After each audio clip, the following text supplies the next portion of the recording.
what do you think that homeowners really need to look out for? At least in Florida, because Florida is a whole different beast, as I've come to find out.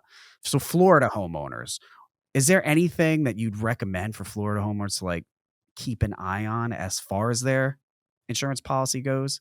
At the bare minimum, I tell people like be aware of the exclusions, be aware of any deadlines.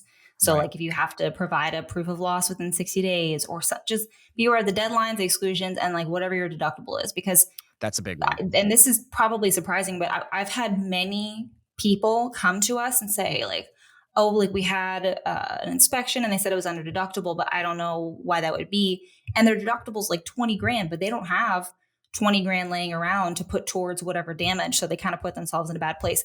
And also limits. So, like, obviously, water damage limit, all that jazz. People don't know that that's in there. They get presented with, maybe a few options when they're shopping for insurance.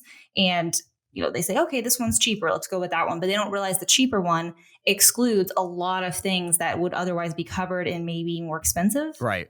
Right. policies. I mean, if you want to take that risk, obviously it's up to you. Then people are a little more risk adverse or not. But if someone's saying, you know what, I don't really care if something like that happens, I'll just pay for it and I don't want to have to pay up front. Right. Otherwise, if you're like, hey, I definitely need coverage for something like this because the age of the property or where we live or whatever. Right. Especially in Florida. I mean, being just, hurricane prone and whatnot. Yeah, I've seen those those policies as well with just high deductibles. And it's like you had a couple sections of fencing come down. What did you what did you think would happen? And yeah, in the term, if it's a $25,000 deductible, you got $20,000 worth of damage.